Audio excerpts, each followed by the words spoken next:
Difficulty 5 Swarm, the hardest content honkaistarrail has to offer. Now can I beat it with just using Topaz? I want to stress how hard and agonizing this run is. You can literally lose runs to pure RNG like running into a bad elite. I've also lost runs to being greedy with decisions. Like here, I pick a fight with an enhanced elite I didn't need to fight. This guy isn't what? This is not that bad. This guy's got pretty predictable moveset.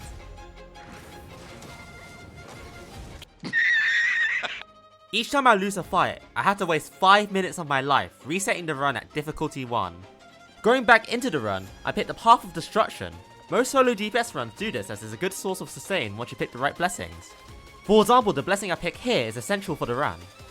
Something I do like about Topaz in Simulated Universe is that if you use her technique, she gains bonus money at the end of each fight with a small chance of gaining a curio as well. To complete the run, you'll need insane blessings in the early game, so I enhance an elite domain and run straight into it. I can one-shot them thanks to a destruction buff and gain myself 2 strong damage blessings.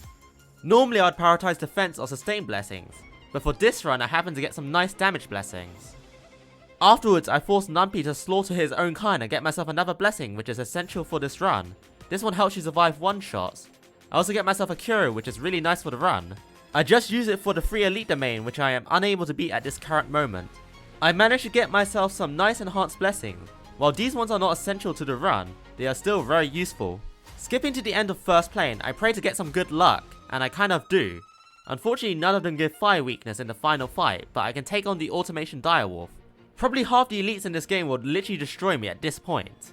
This fight is honestly just long and tedious but also kind of scary. I know I described it in lots of ways, but the damage you do to me isn't scary, but the real threat is the bleed damage.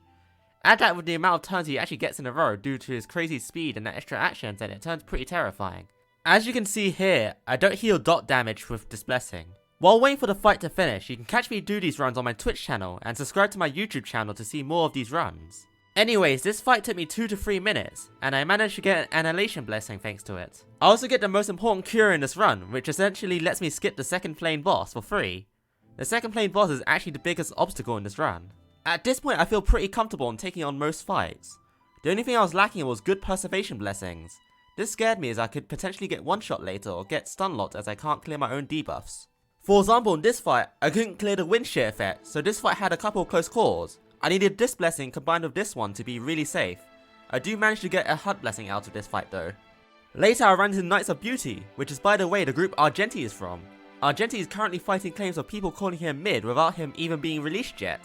Going back into the run, I managed to get an essential blessing for the run which massively helps tanking. I go into multiple fights and I constantly re-roll my blessings in an attempt to get a preservation blessing, but I kept getting the wrong blessings. It takes a couple of fights to finally get the one I needed to win the run. This means that every time I get hit or gain any type of shield, I have a 30% chance to remove my debuff. I get lucky with an occurrence domain and manage to enhance my most important blessings, which basically turns me near invincible. At the end of the second plane, I run into 2 single mothers. I choose the hotter one because she's generally the easier fight. Keep in mind I do have a cure, which means even if I lose, I can keep going. Going with the expectation of losing, I begin the fight. I attempt to instantly kill the weaker enemies as I want to avoid Kafka building too many damage stacks. She gains a permanent damage buff through lightning dot damage and her follow-up attacks help her do this. The first phase of this fight is actually the hardest due to the instant domination. That weird bug from my Claro video has returned with me clearing the domination effect but still stunned. I still don't really understand it. My unusually high damage lets me clear the first phase. The second and third phase isn't so scary as I have time to clear her debuffs each time she hits me. The only thing I had to worry about was being one-shotted. I had so much defense at this point, she wasn't a threat, and surprisingly I didn't need this cure I was looking for 3 days straight to complete the run with. While we wait for Kafka to get murdered by my Topaz, write down in the comments below any suggestion for challenge runs. I do have a no light cone run and a no relic run lined up as my next challenge, and I am considering doing both at the same time if possible.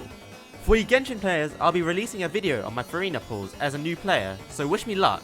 Also, I'd love it if you leave a like in this video. At the end of the fight, I don't get anything worth noting about, but now I have a real shot at completing the run. Looking at the map, I can actually go for the elite domain or the venture domain, but I decide to go straight for the boss domain.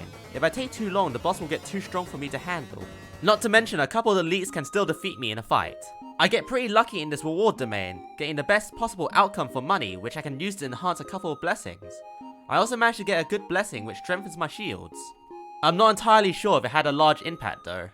Going to the second last domain, I had to make a hard choice on what blessings I had to enhance.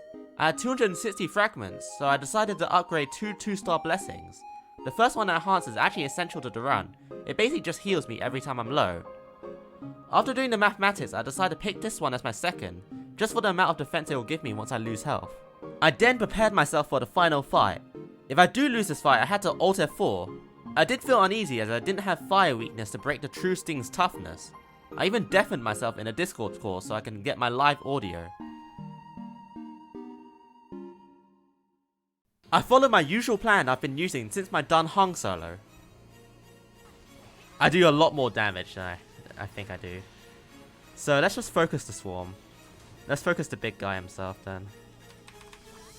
The thing is, the True Sting only gains damage buffs through splitting up, so I'm just going to avoid that from happening and put everything into the True Sting. If he never splits up, he's never going to gain any damage to one-shot me. Using this method, you can breeze past the first phase of the fight. Entering the second phase, the only thing I had to worry about were the swarm's ultimate attack. I decided to limit test and tank the ultimate using shields gained from my own ultimate. The reason I do this is to avoid the True Sting gaining more damage through splitting up. I didn't want to kill the lesser stings to survive the swarm ultimate unless I have to. To time this correctly, you have to time your ultimate just before their one. I'm not sure if this works though.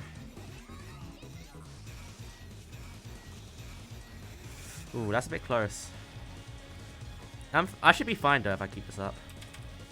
The strategy does work, but it's pretty close. I managed to avoid the swarm gaining any massive damage buffs, which is really good news for me. But as we know, there will be 2 True Stings at the end, so my strategy will change at the third phase as I have to deal with 2 swarm ultimates.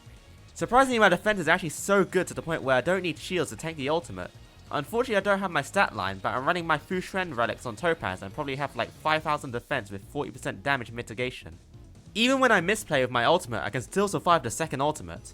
I am then forced to use the Destruction Resonance to survive a swarm ultimate. Although I gain shield from doing this, the reason this is bad is because the swarm ends up splitting 3 times and this actually increases damage by 24%. This fight is now turning into a really close one. Anyone could win this fight. I managed to take down the first True Sting, and with the help of some hunt blessings I can turn reset and clear some of the lesser stings. I start to get pretty overconfident in this fight, which is obviously a bad thing. Keep up the same strategy, I don't want to really split them up unless I have to. There's another 16% that I just gave them. I get saved by a Destruction Blessing, and after a close call with the wind shear dot damage, I managed to finalize the run. I press R here, I think I win.